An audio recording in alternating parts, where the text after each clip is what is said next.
My fellow Americans, today our armed forces joined our NATO allies in airstrikes against Serbian forces responsible for the brutality in Kosovo.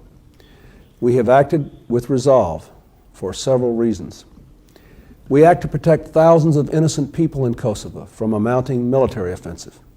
We act to prevent a wider war, to defuse a powder keg at the heart of Europe that has exploded twice before in this century with catastrophic results.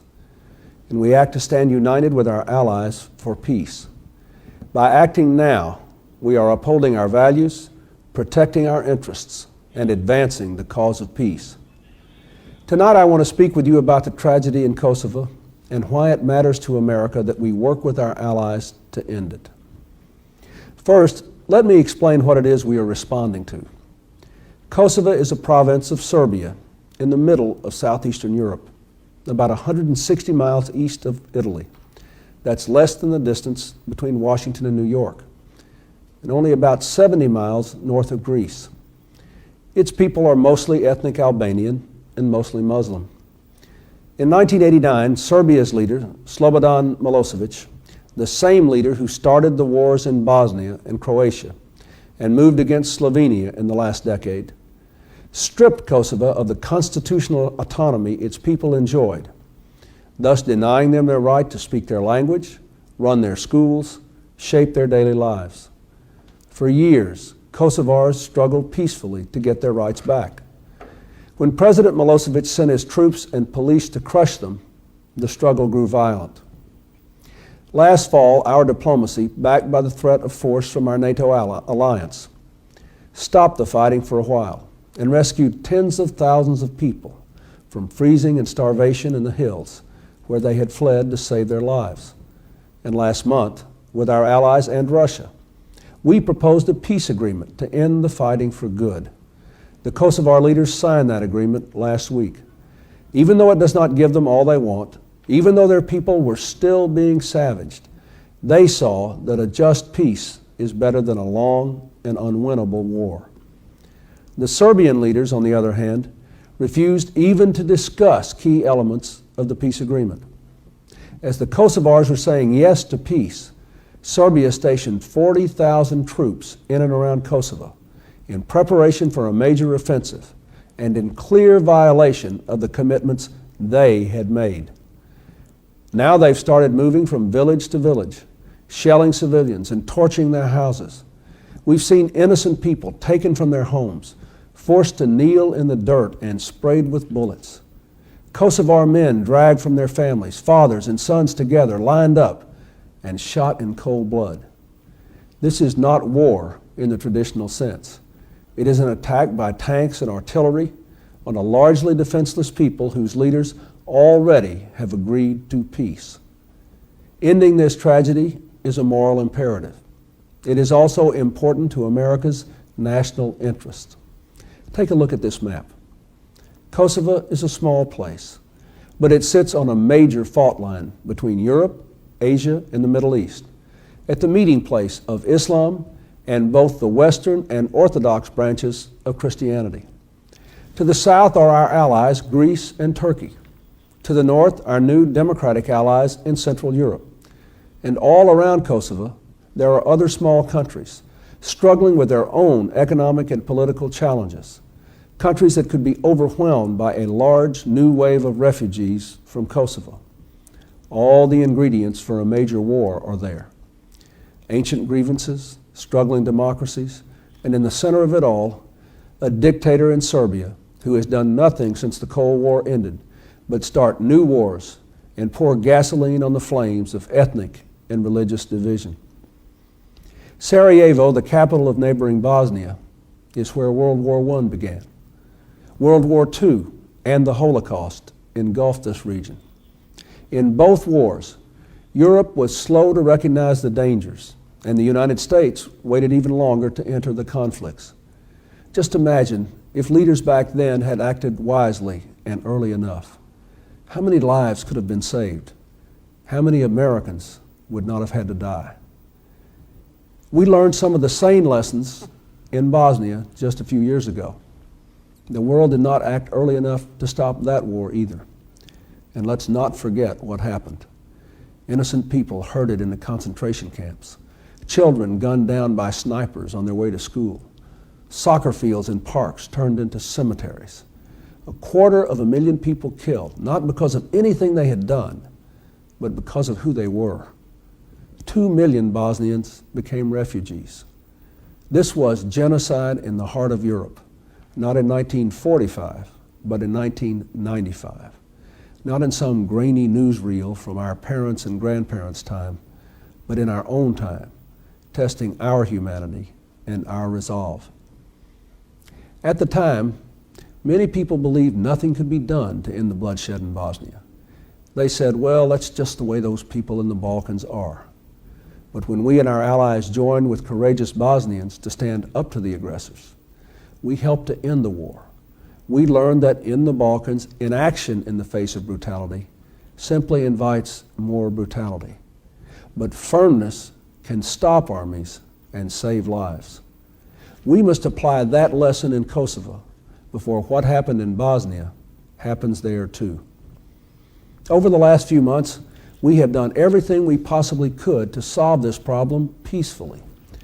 Secretary Albright has worked tirelessly for a negotiated agreement. Mr. Milosevic has refused. On Sunday, I sent Ambassador Dick Holbrooke to Serbia to make clear to him again, on behalf of the United States and our NATO allies, that he must honor his own commitments and stop his repression or face military action. Again, he refused. Today, we and our 18 NATO allies agreed to do what we said we would do, what we must do to restore the peace.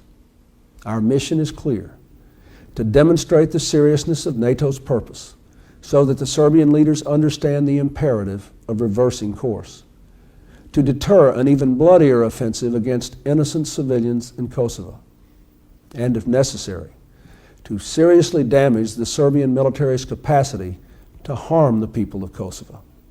In short, if President Milosevic will not make peace, we will limit his ability to make war. Now, I want to be clear with you. There are risks in this military action, risks to our pilots and to people on the ground. Serbia's air defenses are strong. It could decide to intensify its assault on Kosovo, or to seek to harm us or our allies elsewhere.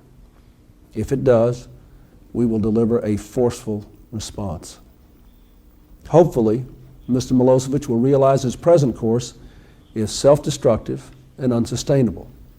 If he decides to accept the peace agreement and demilitarize Kosovo, NATO has agreed to help to implement it with a peacekeeping force.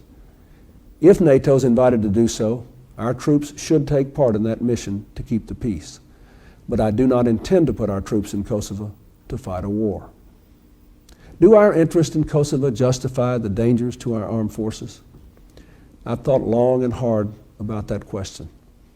I am convinced that the dangers of acting are far outweighed by the dangers of not acting, dangers to defenseless people and to our national interests.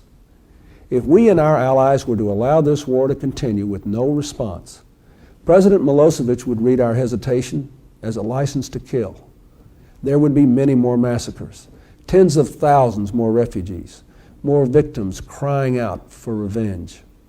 Right now, our firmness is the only hope the people of Kosovo have to be able to live in their own country without having to fear for their own lives. Remember, we asked them to accept peace, and they did. We asked them to promise to lay down their arms, and they agreed. We pledged that we, the United States and the other 18 nations of NATO, would stick by them if they did the right thing. We cannot let them down now. Imagine what would happen if we and our allies instead decided just to look the other way as these people were massacred on NATO's doorstep. That would discredit NATO, the cornerstone on which our security has rested for 50 years now. We must also remember that this is a conflict with no natural national boundaries. Let me ask you to look again at a map. The red dots are towns the Serbs have attacked. The arrows show the movement of refugees, north, east, and south.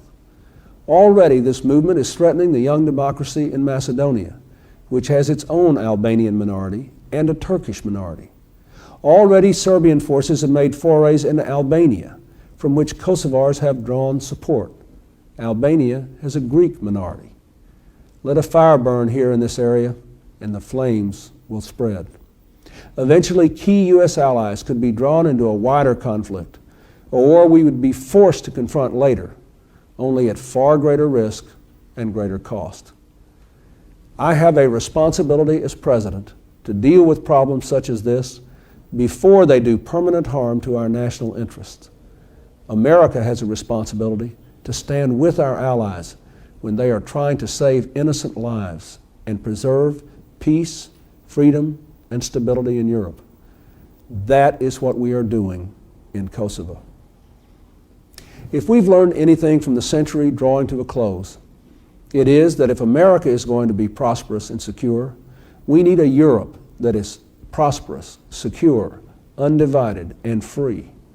We need a Europe that is coming together, not falling apart, a Europe that shares our values and shares the burdens of leadership. That is the foundation on which the security of our children will depend. That is why I have supported the political and economic unification of Europe. That is why we brought Poland, Hungary, and the Czech Republic into NATO and redefined its missions and reached out to Russia and Ukraine for new partnerships.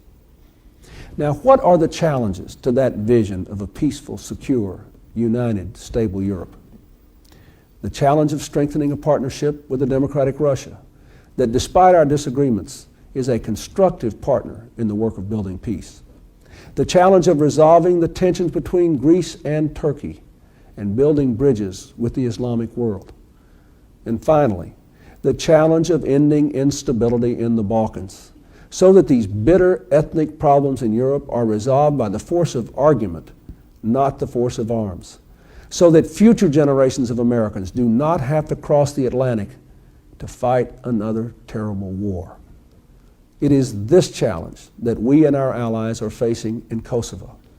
That is why we have acted now, because we care about saving innocent lives, because we have an interest in avoiding an even crueler and costlier war, and because our children need and deserve a peaceful, stable, free Europe. Our thoughts and prayers tonight must be with the men and women of our armed forces who are undertaking this mission for the sake of our values and our children's future. May God bless them, and may God bless America.